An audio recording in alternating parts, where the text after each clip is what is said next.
Cordial saludo, compañeros y tutora. Soy Jair Pedroso, estudiante del tercer semestre de Psicología de la Universidad Nacional Abierta y a Distancia, UNAD, SEAD Guajira.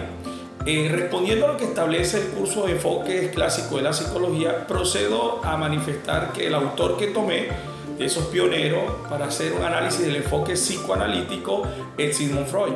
Sigmund Freud era un neurocientífico austriaco que en aquella llamada época bella, donde se dieron grandes inventos, donde afloró la ciencia en sus diferentes esferas, en sus diferentes dimensiones, tanto en la parte educativa como en la parte de investigación clínica, de investigación médica y otro tipo de escenario. Sigmund Freud surge dentro del contexto del análisis de la conducta y comportamiento humano por medio de un enfoque o de una orientación un poco internalista para hablar de la conducta humana y hacer referencia de por qué y lo que subyace tras la conducta manifiesta. Recordemos que venían otras tendencias e investigaciones hechas para analizar la personalidad y el comportamiento humano, y este se emerge en un tema bastante complejo que es hablar del subconsciente del ser humano, considerando que el ser humano es producto de su subconsciente, y cuando hablamos del subconsciente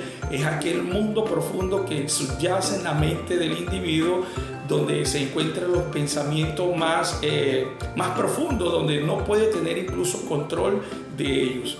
Él habla del ello, habla del super yo y habla del yo. Ese ello prácticamente era lo que estaba en ese subconsciente y que no podíamos tener control sobre ello. Cosas que deseábamos, que por mucho que la deseáramos o que la anheláramos, en el contexto de lo ético y lo moral podía no ser lo lógico. Vamos a hablar aquí en especie de palabras castizas, como cuando nos hablaba el diablito en la mente. Y el superello es lo que ya subyace al contexto de lo que es consciente del ser humano, cuando genera una conciencia de lo que está bien y lo que está mal. Ya aquí estamos hablando un poco del juicio moral y el contexto ético de la conducta del ser humano. Y sin embargo, estaba en el medio, el yo quiere encontrar ese equilibrio para realizar una conducta manifiesta dentro del contexto de lo ético, lo moral, pero a la vez que pueda suplir las necesidades y emociones que subyacen al deseo del individuo. Pero más allá de eso, no solamente orienta el psicoanálisis como lo que subyace en el subconsciente para hacer un análisis en una edad adulta. Entonces, donde llega a través de ciertas técnicas, incluso utilizando en parte la hipnosis, para poder llegar al subconsciente del individuo y tratar su presente en base a los fundamentos de cosas que vivió en su pasado.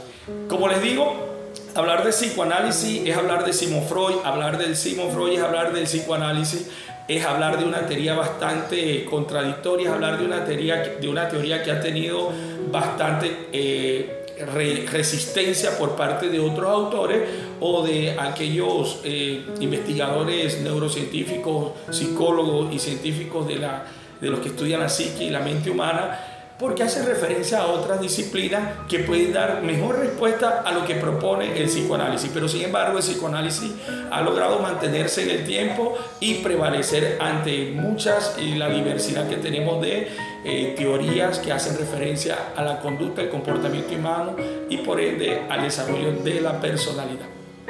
Gracias.